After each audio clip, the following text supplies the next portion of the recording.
Hey guys, देखो हमने Asian paint पे आज मेरी नज़र थी। ये लेवल पे एशियन पेंट हमने बाय किया। जैसे ये रेजिस्टेंस था, मुझे रेजिस्टेंस दिखा, इससे हमेशा ये बैक कर रहा था। यहाँ आया, नीचे गया, यहाँ आया, नीचे आया। ये फिर रीटेस्ट था, इसलिए मैंने ये लेवल पे बाइंग किया एशियन पेंट। और अभी देख सकते हो अब 1300-1600 रुपये के आसपास हमारा प्रॉफिट चल रहा है। देखते इसमें मैं अपडेट करूँगा आगे क्या होता है उस हिसाब से। अभी तो इसमें मुझे पॉजिटिव मोमेंट दिख रहा है। आज के दिन में एशियन पेंट बहुत पिट चुका है, तो मैं आपको अपडेट करता हूँ इसमें। और जैसे मैं एग्जिट करूँगा या मोमेंट आती है कुछ तो। हेलो गाइस, जैसे आपने देखा अभी हमने एशियन पेंट में प्रॉफिट बुक कर लिया है। और अभी ये सेकंड अकाउंट है मेरा फैमिली मेम्बर के नाम पे, और जिसमें हमने आज सुबह ही NICL मतलब न्यू इंडिया एश्योरेंस कंपनी में ट्रेड लिया था। इसमें मैंने होल्डिंग में 100 शेयर लेके रखे हैं, और 143.22 पे मैंने ट्रेड लिया था ये, और 164 पे जाके ये अपर सर्किट को लग गया। और आज के ही दिन में इतने छोटे स्टॉक में हमें 2097 का 2097 का प्रॉफिट हो चुका है। और ये अभी अपर सर्किट पे फ्रीज है। जैसे आप देख सकते हो ये शेयर आज ओपन हुआ 137.50 पे, और 164.20 पे जाके क्लोज हुआ। इसमें बीच में एक सर्किट खुला था, नीचे आया था, पर फिर से बायर्स इतने ज़्यादा एक्टिव थे कि इसे फिर से अपर सर्किट लगा दिया। फिर खुला, फिर लगा, और अभी अगर देख सकते हो आप ये टाइम पे तो 2,20,455 ट्रेड क्वांटिटी इसमें ऑलरेडी लगी हुई है। तो कल के दिन में भी ये अच्छा खासा एक 10 पॉइंट गैप अप हो सकता है। इस हिसाब से हमने इसमें ट्रेड लिया था। पर ये जो इंश्योरेंस सेक्टर है, अब ये NICL ये टोटली गवर्नमेंट होल्ड करती है ये कंपनी को। जैसे आपने थंबनेल में देख ही लिया होगा, थंबनेल में भी वो थंबनेल में आया है, wholly owned by government of India. तो ये पूरी गवर्नमेंट की कंपनी है, और गवर्नमेंट सेक्टर में जो अभी रन आ रहा है, जैसे आप देख सकते हो बैंक्स चल रहे हैं, सब चल रहे हैं, वो ये भी कंपनी चल रही है। और इसके पीछे जो न्यूज़ है, न्यूज़ देख लेते पहले। तो सबसे पहली न्यूज़ थी 14 फेब को आई थी, जो कि finance ministry to infuse ₹3,000 crore in general insurance companies this quarter. तो अपने फाइनेंस मिनिस्ट्री जो निर्मला सीतारामन है, उन्होंने 3,000 करोड़ जनरल इंश्योरेंस कंपनी को देने वाली है। ये तो एक न्यूज़ हो गई थी।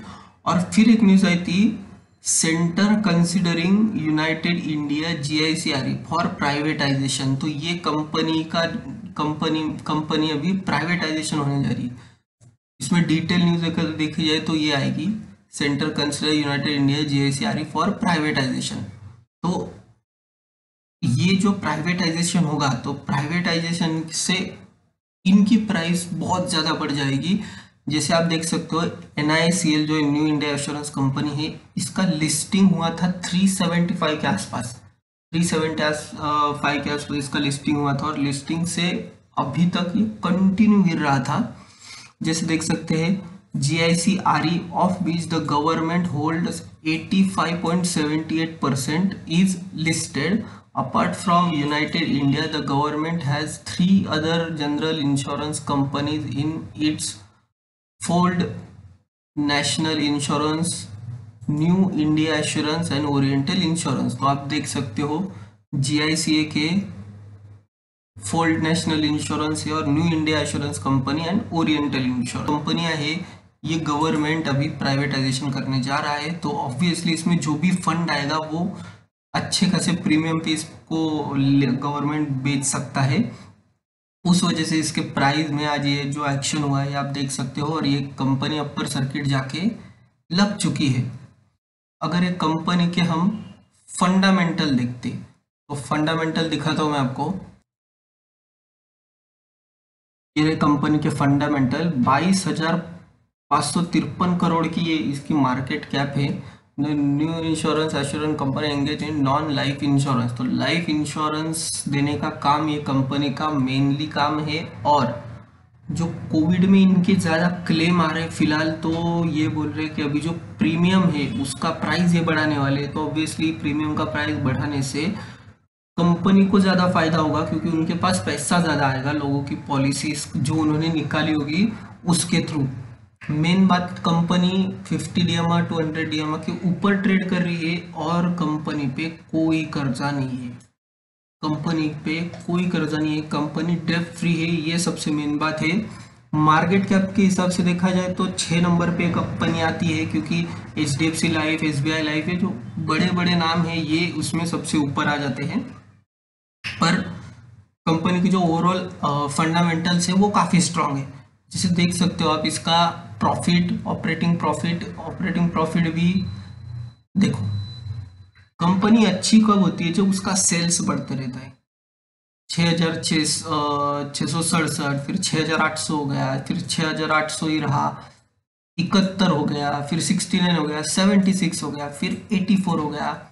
और जब ये कोरोना आया उसके बाद देखो 6923 था, 6923 करोड़ का सेल्स था, उसके बाद सीधा 1000 से बढ़ा और 7980 करोड़ का हो गया। उसके बाद फिर और 500-600 से बढ़ा और 8,593, ये दिसंबर क्वार्टर में उनका 8,593 करोड़ का इनका सेल हुआ है। तो कंपनी का सेल्स कंटिन्यूसली बढ़ रहा है। मैं तो यही एक चीज देखता हूँ कि कौन सी कंपनी का सेल्स बढ़ रहा है, मैं प्रॉफिट नहीं देखता, क्योंकि सेल्स बढ़ रहा होगा तो कंपनी का ग्रोथ अच्छे से आता है उसमें, ये मैं देखते रहता हूँ हमेशा। बैलेंस शीट में देखें तो बैलेंस शीट काफ़ी अच्छी है, और शेयर होल्डिंग पैटर्न देखें तो देखो शेयर होल्डिंग पैटर्न में प्रमोटर के पास 85.44% हिस्सेदारी है। प्रमोटर के पास 85.44% है। एफआई के पास 0.04% है। इसमें जो घरेलू इन्वेस्टर DIIs जो नॉर्मली सेलिंग के लिए जाने जाते हैं उनके पास 29% हिस्सेदारी, और पब्लिक के पास 1.23% है। तो ये ओवरऑल कंपनी के फंडामेंटल है जो कि काफ़ी स्ट्रांग है। और सबसे मेन बात, मतलब ये कंपनी देखो अभी इसका अगर मैक्स चार्ट लगाते हैं हम तो ये इसका चार्ट आएगा। अभी जो ये 164 पे, अभी इसका नेक्स्ट हर्डल कहाँ पे है? 171, एग्जैक्टली 171 पे रुकेगा ये। 178 पे एक बार रुकेगा। यहाँ से जो नीचे गिरा था 218, ये एक मेजर हर्डल हो सकता है ये कंपनी को। अगर 218 क्रॉस करता है, 218 क्रॉस करता है तो फिर 238 पे एक प्रॉब्लम है, और 238 अगर निकल जाए तो कंपनी सीधा उसका जो ऑल टाइम हाई है जहाँ पे लिस्टिंग हो रही थी 375 तक जा सकती है। तो ये जो लेवल्स है ये आप नोट रख लो, ये कंपनी के लिए हर्डल्स है। 171, 178, 218, 238, और फिर 238 क्रॉस होने के बाद कंपनी उसके ऑल टाइम हाई को टच करने जाएगी। और अगर यही इसका जो रिजल्ट्स आ रहे हैं सब ओवरऑल जितना अच्छा ये हो रहा है उस हिसाब से कंपनी इसके कहीं ऊपर जानी चाहिए। मेरे हिसाब से कंपनी का भाव 500 रुपये के आसपास होना चाहिए, ये कंपनी का भाव। पर अब ये चांस है, अभी मिल रहा है। आज के दिन में जिसने लिया वो तो देख सकते हो आप, वो तो प्रॉफिट में आज के दिन में जिसने लिया। पर अगर आपको खरीदना है तो ये जो लेवल है अभी जो नेक्स्ट ट्रेडिंग सेशन आएगा 171 से 178, इसके बीच में शेयर रुकेगा, क्योंकि अपर सर्किट खुला, अगर 20% ही अपर खुला तो इसके ऊपर खुल जाएगा। फिर आपको नेक्स्ट चांस मिलेगा 218 के आसपास, 218 के आसपास मिलेगा तो वहां भी खरीद सकते हो। या फिर ये लेवल अगर मिलती है 171 से 178 तो भी ये भी बेस्ट लेवल है। ऐसे नहीं कि यही खरीदना चाहिए था, ये भी लेवल अच्छे हैं, क्योंकि ये जब कोरोना के कारण नीचे आया था वो लेवल से अब ब्रेकआउट देगा तो बहुत बड़ा ब्रेकआउट देगा ये शेयर। इस हिसाब से आप यहाँ पे भी खरीद सकते हो। अभी नेक्स्ट ट्रेडिंग सेशन में आपको इसका ही ध्यान रखना है कि ये इसके आसपास अगर खुला, ये रेजिस्टेंस है, इसीलिए अगर इसके आसपास खुला तो खरीद लेना है, नहीं तो फिर यहाँ जाके रुकने वाला है 218 के आसपास, वहाँ पे आप फ्रेश एंट्री इसमें बना सकते हो। तो ये overall analysis new India assurance company के फंडामेंटल अच्छे हैं, और मार्केट कैप भी देखी जाए तो काफ़ी अच्छी 22,553 करोड़ की है। कंपनी पे कर्जा नहीं है, तो जिन लोगों का जो लोग ऐसे बहुत टाइम होल्ड करना चाहते हो 2 3 4 साल, तो वो ये कंपनी में बिंदास इन्वेस्ट कर सकते हो। तो ये रहा मेरा overall analysis new India assurance company पे। वीडियो पसंद है तो लाइक सब्सक्राइब जरूर करना, और मिलते हैं हम अपने नेक्स्ट वीडियो में। तब तक enjoy your trade, take care.